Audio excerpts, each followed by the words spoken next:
Hello. I came back from back home. Got a little microphone. It's awesome. I love this. I love this microphone so much. Ah!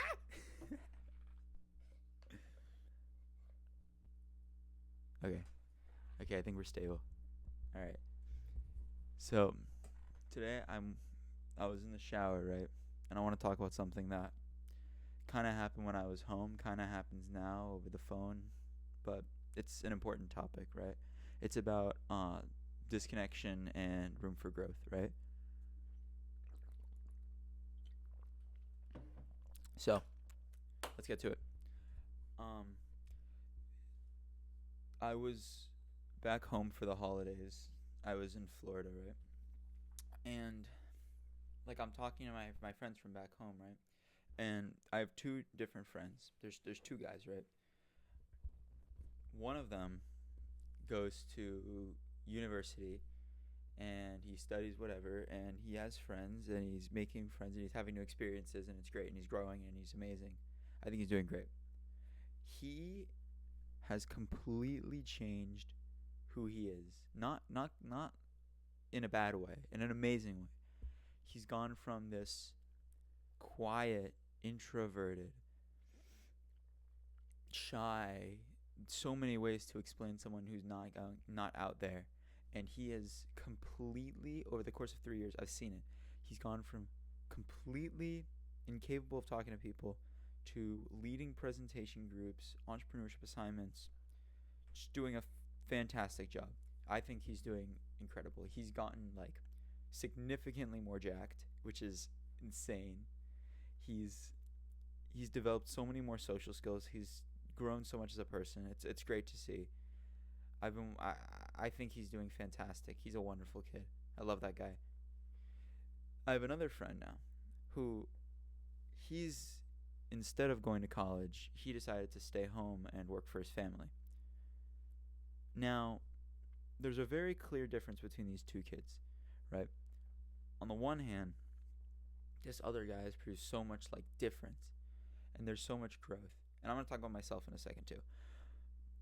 On the other side, I have this friend who like leaves his house to go and work and then goes to his job and then goes to the gym and then comes home and that's kind of it.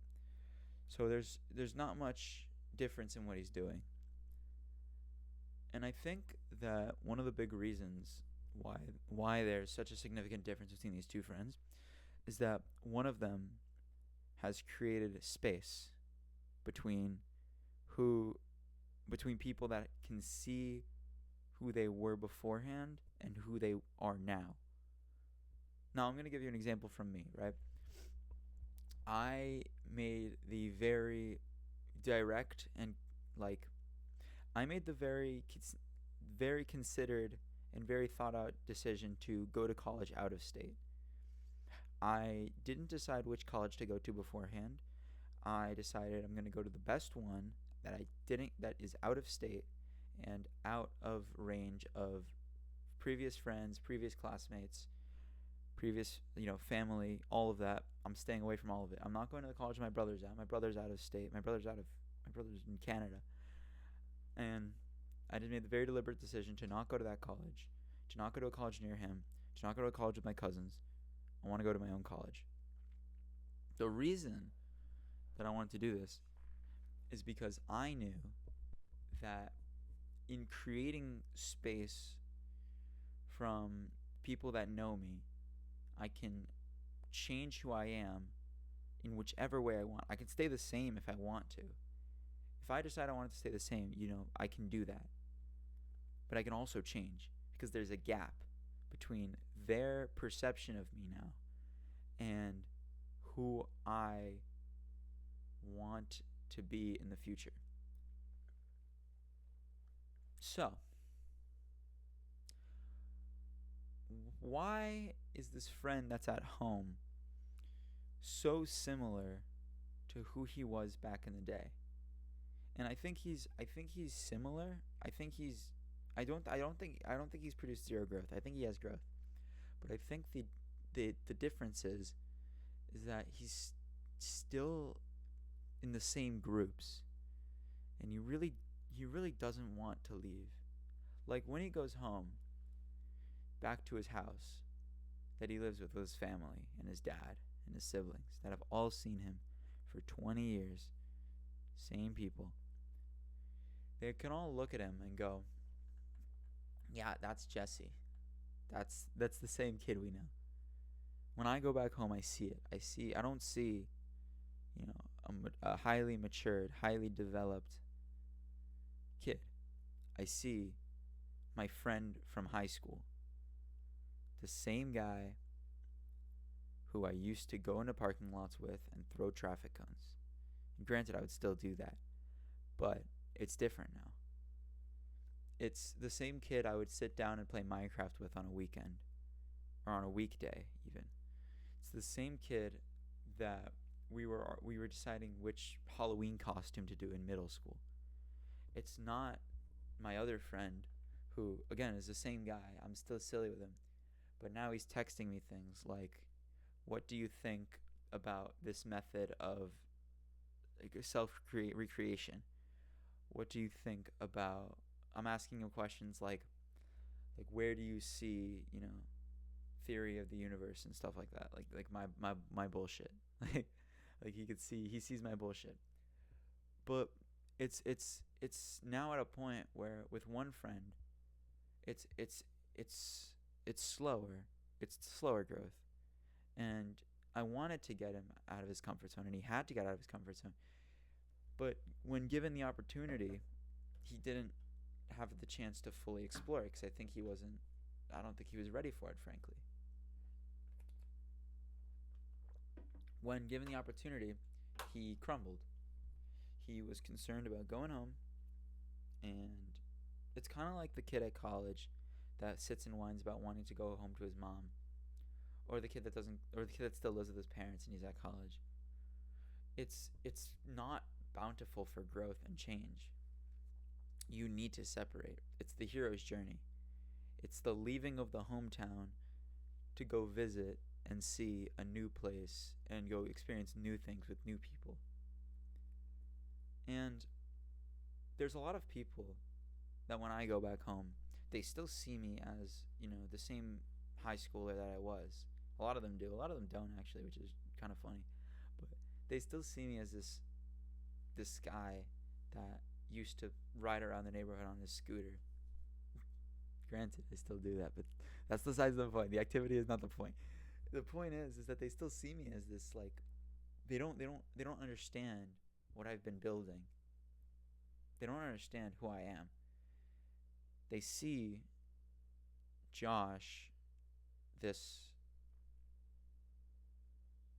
kid who's like kind of awkward and doesn't really talk to people. Kind of sits in his room all day. It's kind of how my brother sees me. So when you go back home, there's this air of like, "Oh, how's it going? How's college? How's classes?" You know? And I have these friends who still have this image of like I'll say something and they won't register that that's changed. You know, I'm not an alcoholic, but I'll drink sometimes. And that air becomes, I've said I didn't drink in the past. Well, what happened? I thought you didn't drink. I thought you didn't drink. You know, I only drink when I'm in Canada and in Europe, of course. But still, because that's the only place where it's legal. The air has changed. I'm a different person. I don't want to sit and play video games with the same idiots. I want to sit and talk about life and have really nice experiences in the real world.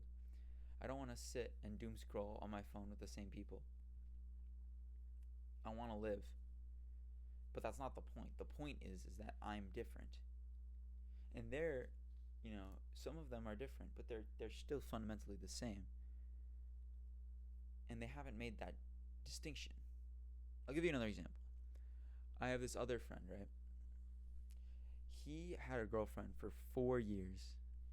Do you know how limiting of change you can make when you are in a relationship like that? You have committed, once you are in a relationship, to have to be the person that this person who is now in a relationship with you, you've committed to being the person they see. And that you now have someone watching you 24/7, 365, and you are trying to meet their expectations. How do you think that locks you in to who you want, to who you are, unless you come in to that relationship with the expectation that you will be changing and growing? You need to go into it with that. Because if you don't, you get locked in. And then they ask you, and then in 6 months, when you change your training style, and they ask you, oh, why aren't you as muscular?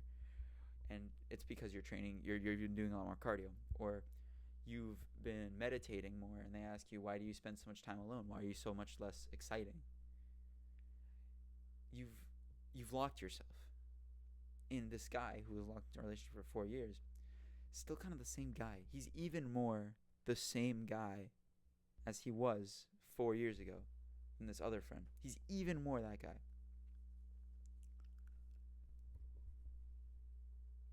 And how do you expect to grow? The expectation here is that you want growth, because I do, and that's that's who I'm talking to. But how do you expect to grow if you're around the same people all the time?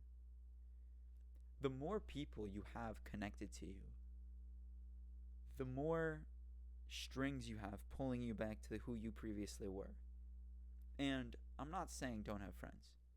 That's not what I'm saying. I'm weird. I end up not having friends. But I'm not saying don't have friends. I'm saying that pick your friends. Pick the ones that you know that when you're growing and changing, you can sit there and you can be confident that they're going to look at it and be like, "Yes. Yes. This is the growth that I wanted to see in you. You are growing and changing, and I love it for you." When they can sit and say that, you know you've picked the right friends. If you sit and you change a little bit and they go, "But that's not what you normally do. That's not who you are. That's not the same as I saw before." If they say that, this isn't you.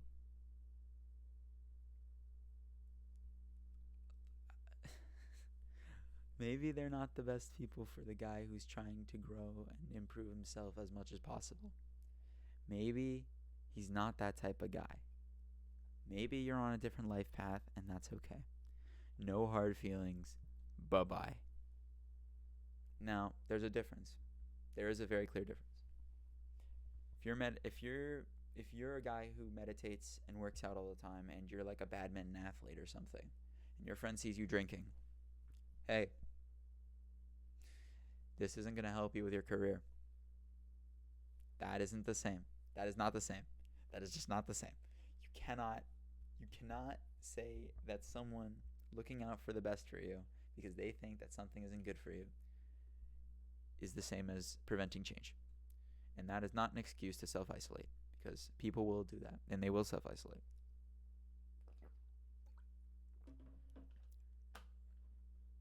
And the alcohol thing is very prevalent, I think. The alcohol thing can go both ways. I think the alcohol thing goes both ways, because one of the weird things about society right now is that there's been a shift from high social levels through alcohol to now low social levels and no alcohol. So if I go to a bar to drink with my friends, that is not me. I would not call that a quote unquote degenerate poor activity, because I'm doing it with the respect of socialization. That is a fun activity to do. I enjoy that. I'm doing that to be social as opposed to sitting in my room and not drinking. And frankly, if you ask me, I think going to the bar and drinking, or sitting out with your friends and drinking, is a way better activity in moderation to do once a week, maybe twice a month. That's kind of my limit, twice a month. It's better to do that than every day sitting in your room reading your self-improvement books. Coming from the guy who sits in his room and reads self-improvement books. So, let's summarize, because we've gone on a bit of a tangent, right?